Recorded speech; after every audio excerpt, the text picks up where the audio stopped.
कलियों की कटिंग होने के बाद अब हमें इन्हें स्टिच करना है। ठीक है, तो इसे सीधा हम यहाँ से स्टिच लगा देंगे। ठीक है, ऐसे सारी कलियाँ एक दूसरे से हम ज्वाइन कर लेंगे।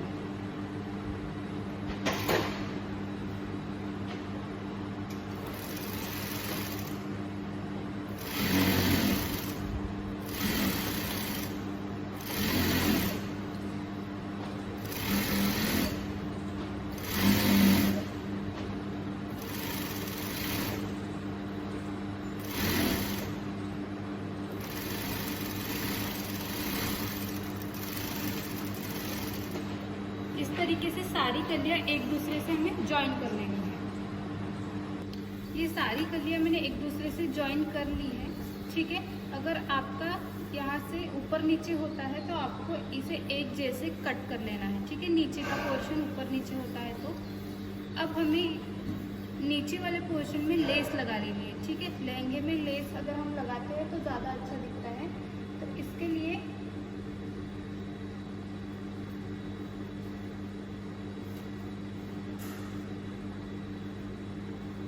मेरे पास ये लेस है। ठीक है, ये मैंने रेडी कर ली है। ये मेरी रेडीमेड लेस थी, ये कपड़ा था, इन दोनों को ज्वाइन कर लिया मैंने और इस तरीके से लेस रेडी कर ली है। आप मार्केट से डायरेक्ट रेडीमेड लेस भी खरीद सकते हैं। ठीक है, अब इसे अटैच करना है। अब ध्यान रहे कि हमें इसे इसके कपड़े के ऊपर अटैच नहीं करना है, हमें इसे यहाँ से नीचे अटैच करना है। ठीक है, माने यहाँ से हमारी स्टिच आएगी। ठीक है, अब मैं यहाँ से इसे अटैच कर देती हूँ।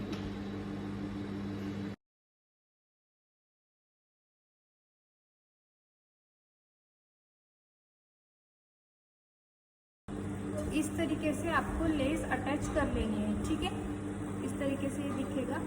अब हमें लाइनिंग के फैब्रिक पर केन नेट अटैच करनी है। ये आप लगा भी सकते हैं या फिर नहीं लगाया तो भी चलेगा। ठीक है, अभी मेरे पास है तो मैं लगा लेती हूँ। इससे क्या होगा, लहंगे में फुलनेस आएगा, लहंगे में अच्छा घेर आएगा। ठीक है, तो इसे लगाने के लिए सबसे पहले इसे कट कर लेना होता है। तो मैं इसे कट कर लेती हूँ।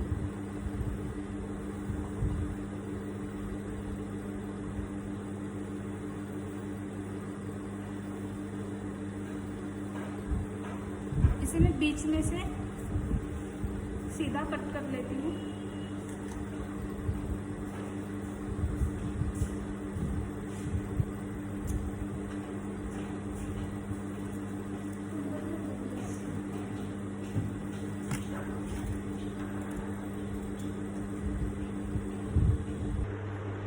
ओके, ये कैन मैंने अभी कट कर लिया है। इसे मैंने इस तरीके से 4 पीसेस में कट किया।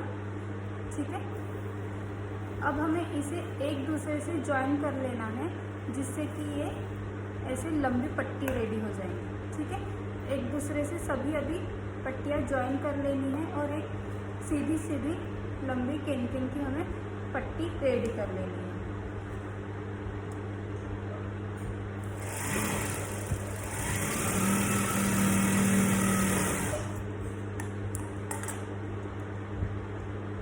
अब हमें इस केन को अस्तर पर ज्वाइन करना है। ठीक है, ये अस्तर है जो मैंने कलियों में कट किया था। अब इसे भी मैंने एक दूसरे से कलियां ज्वाइन कर ली है और नीचे से इसे फिनिश कर दिया। ठीक है, फोल्ड करके इसे फिनिश कर दिया। अब हमें केन इस पर अटैच करनी है। ठीक है, तो अटैच करने के लिए हमें नीचे से यहाँ से बस 1 इंच या फिर 1.5 इंच या फिर 4 सेंटीमीटर की ऊपर छोड़कर, गैप छोड़कर ये जितना भी ऊपर आता है, इतना अगर ऊपर आया है तो यहाँ से हमें प्लीट्स देनी स्टार्ट करनी है। अब हमें यहाँ पर बॉक्स प्लीट लगानी है। ठीक है, ये आप अपने अंदाज से लगा सकते हैं, इसमें कोई मेजरमेंट लेके बॉक्स प्लीट लगाना नहीं है। ठीक है, जैसे भी अगर आपका कम ज़्यादा भी यहाँ पर होता है तो कोई इससे ऐसा फर्क नहीं पड़ेगा। ठीक है, तो मैं यहाँ पर बॉक्स प्लीट इस तरीके से इसमें लगा लेती हूँ।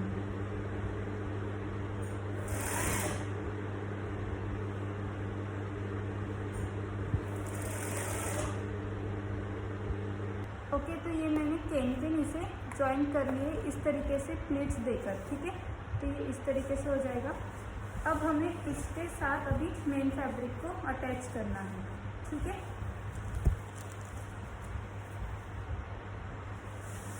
इसके ऊपर अभी हमने जो हमारा मेन फैब्रिक था ऐसे ऊपर रखकर, ठीक है। ध्यान रहे कि जो प्लेट्स है, केन है, वो ऊपर वाली साइड में होनी चाहिए, अंदर की साइड नहीं, ठीक है। अगर अंदर की साइड में रखेंगे तो ये हमारे पैर में चुभेंगी, इचिंग होगी, ठीक है। इसलिए इसे ऊपर वाली साइड में रखना है और ऊपर से ऐसे हमारा मेन फैब्रिक रखना है।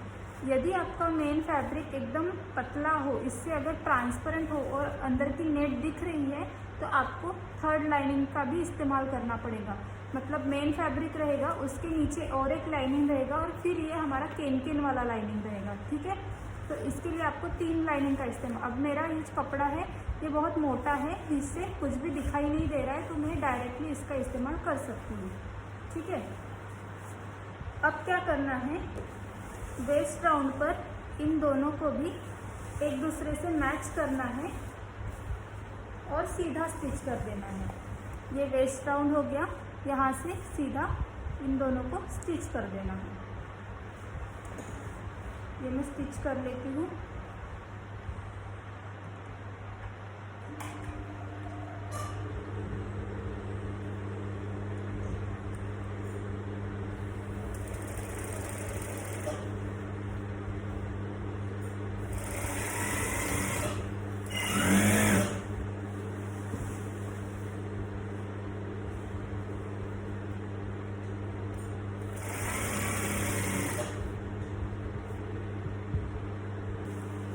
इसे वेस्ट से अभी ज्वाइन कर लिया है मैंने, ठीक है, और साइड से भी ज्वाइन कर लिया अस्तर के साथ, ठीक है। एक सिलाई लगा दी। अब हमें जिप लगानी है, तो इसके लिए मैंने ये इनविजिबल जिप ली है, ठीक है।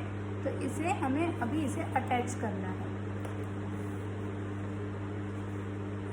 जिप को लगाते समय कुछ इस तरीके से आपको रखना है। ध्यान रहे इनविजिबल जिप लगाते समय कभी भी इसका रनर साइड ये कपड़े के अंदर होना चाहिए, ठीक है। ये कपड़े के अंदर वाली साइड है और ये कपड़े की बाहर वाली साइड, तो कपड़े के अंदर वाली साइड में होनी चाहिए। और अब हमें इसके एकदम बाजू से स्टिच कर लेना है, ठीक है। मैं पहले इधर वाली साइड का लगा लेती हूँ। इस तरीके से रखकर हमें एकदम जिप के बाजू से इसे स्टिच कर लेना है, ठीक है। ये मैं स्टिच कर लेती हूँ।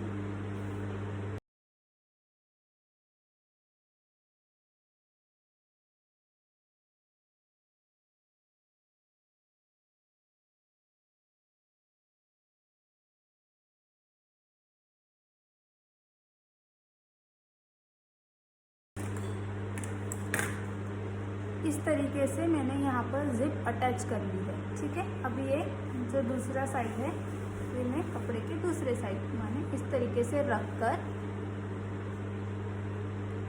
से रखकर अभी हमें यहाँ से स्टिच लगा देना है, ठीक है।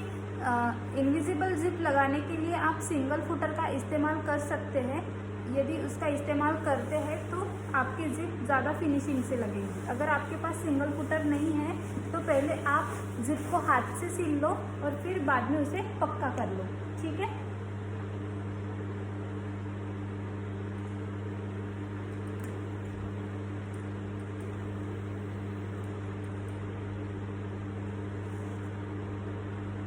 इस तरीके से मैंने जिप लगा दी है, ठीक है, दोनों साइड। अब यहाँ पर जहाँ पर कपड़ा आपको दिख रहा होगा कि रॉ दिख रहा है, ठीक है, रॉ एजेस है इसके, तो इसे इस तरीके से पलट के बाद में आपको यहाँ पर हेमिंग कर लेनी है, ठीक है। पूरा आपको हेमिंग करनी है दोनों साइड, ताकि कपड़े के धागे नहीं निकले, ओके। तो ये हमारी जिप लगकर रेडी हो चुकी है। लगने के बाद वो ऐसे दिखेंगी, हमारी जिप कहीं से भी दिखती नहीं है, ठीक है, इनविजिबल जिप में। अब हमें पूरा साइड ज्वाइन कर लेना है। इसे ऐसे उल्टा करना है। उल्टा करने के बाद इसे सीधा दोनों कपड़ों को एक दूसरे के ऊपर रखकर ऐसे पकड़कर हमें सीधा नीचे तक सिलाई कर देनी है, ताकि हमारा साइड ज्वाइन हो जाए, ठीक है। यहाँ से सिलाई में स्टार्ट करते हैं। ध्यान रहे कि जो जिप हमने लगाई है वो ऐसे बाहर निकालनी है और फिर हमें इसे स्टिच कर देना है।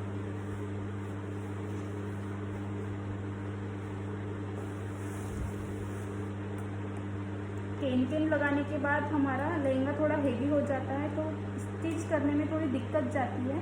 आप थोड़ा ध्यान से करिए।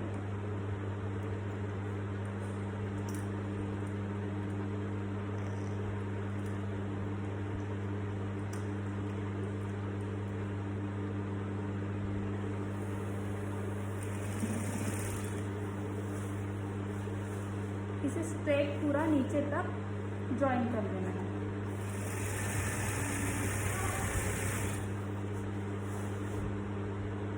ओके, इस तरीके से इसे साइड से स्टिच कर लेना है। ध्यान रहे कि आप जब भी साइड सीम लगाते हैं तब आपको डबल सिलाई इस पर देनी होती है, ठीक है।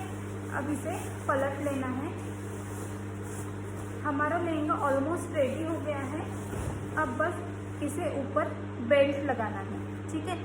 ऊपर बेल्ट लगाना है, तो बेल्ट के लिए आपको क्या करना है, आपका जो लहंगे का वेस्ट राउंड है उसे काउंट कर लेना है। यहाँ से आपको शुरू करना है पूरा, ये यहाँ तक एंड तक आपको काउंट कर लेना है।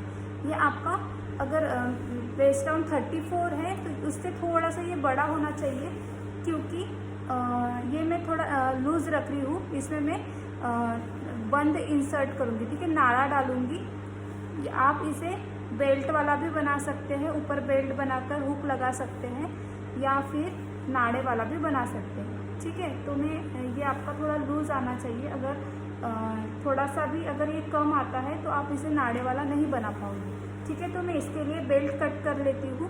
बेल्ट की आपकी जो विड्थ रहेंगी वो कमर के वेस्ट राउंड के हिसाब से रहेंगी, और जो विड्थ रहेंगी वो आपको 12 सेंटीमीटर ले लेनी है, ठीक है। और उस पर आपको कैनवास भी स्टिक कर देना है। ओके, ये मैंने पट्टी कट कर ली है, ठीक है। अब मेरे पास फैब्रिक बहुत ही कम था, इसलिए मैंने यहाँ पर जॉइंट लगा दिया बीच में से, और पट्टी की विड्थ भी कम ली है। आपके पास अगर फैब्रिक ज़्यादा है तो आप बेल्ट थोड़ा बड़ा कर सकते हैं, क्योंकि लहंगे में बड़ा बेल्ट ज़्यादा अच्छा दिखता है, ठीक है। ये मेरा 8 सेंटीमीटर ही आया है। आप इसे 10 सेंटीमीटर या फिर 12 सेंटीमीटर ले सकते हैं सीम अलाउंस से ऐड करके। ओके, अब हमें इसे यहाँ से इस तरीके से फोल्ड कर लेना है, ठीक है। स्टिच कर देना है फोल्ड करके।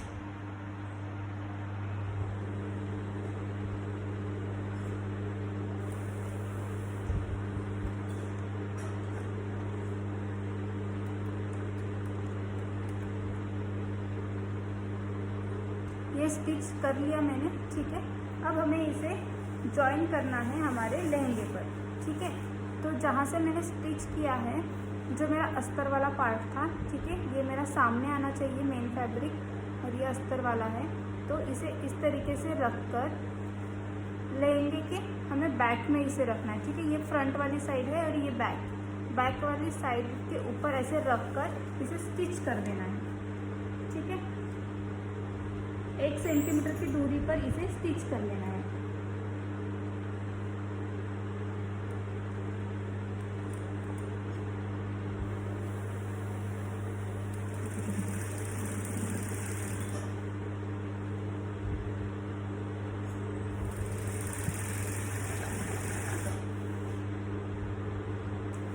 इस तरीके से मैंने बेल्ट जॉइन कर लिया है, ठीक है। पीछे से ये कुछ इस तरीके से दिखेगा। अब इसे ऐसे पलट कर हमें यहाँ से भी फोल्ड कर देना है और इसे स्टिच कर लेना है इसके ऊपर रख कर, ठीक है। यहाँ से अभी मैं इसे स्टिच कर देती हूँ।